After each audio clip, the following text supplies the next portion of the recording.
Oort cloud sanctuary in the hunt for planet X Nibiru. A huge planet or planets may be lurking on the outskirts of our solar system. Our solar system has had a chaotic past. The Earth and other planets are now in stable orbits, but there were drastic changes during their formation. Jupiter was probably much closer to the Sun than it is now, and it moved out, of course, and its displacement not only moved other planets, but also cleared the solar system of debris, throwing most of it out into the Oort cloud. The Oort cloud is at the gravitational edge of our solar system.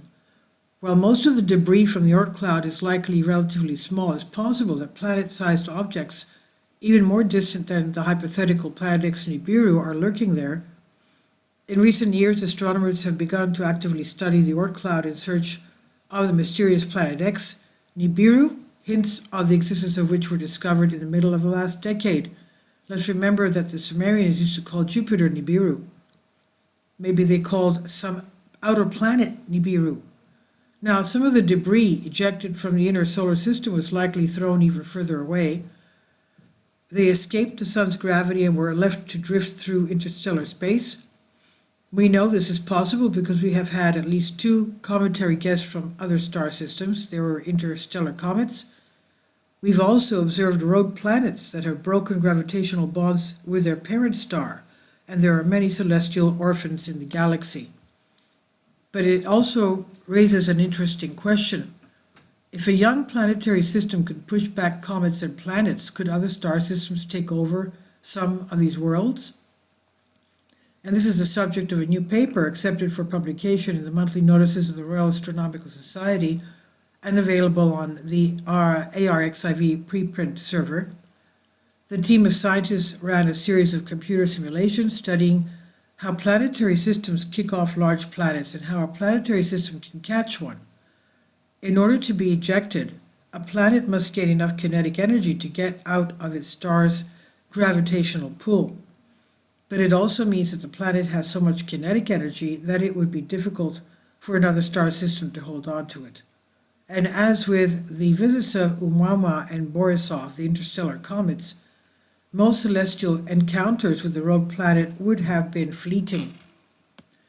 But the team found that the gravitational pull of the galaxy itself can dampen the motion of the rogue planet, and thus, in a small fraction of celestial collisions, the star can trap the planet. The best chance for this is not when the planet passes close to the star, but rather when it drifts directly inside the Oort cloud.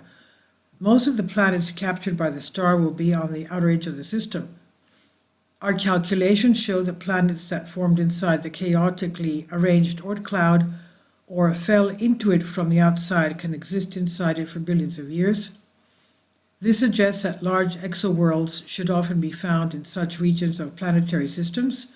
If such a planet exists inside a solar system, then it is removed from the hypothetical planet X by tens or hundreds of times, the researchers wrote. And according to calculations, up to 10% of the star's original planets could have been ejected into deep space. 10%.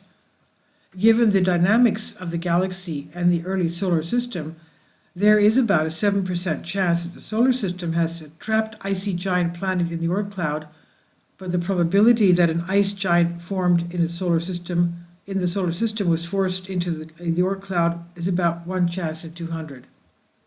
So thus, if there is a planet at the edge of the solar system, then most likely it is an adopted child and not from one of the offsprings of the sun. Of course, it is most likely that there are no large worlds in the Oort cloud, but this study shows that planetary systems do not always form in isolation, and there are many star systems that are likely to be mixed families. And this is on Solask. Please leave your comments, and thank you for your support. Support my Patreon account. The daily posts are 5 videos daily, and they are totally different from what I have on my YouTube channel. Thank you so much for your support and that you find all my content so interesting. You'll find the Patreon account details in the description box below.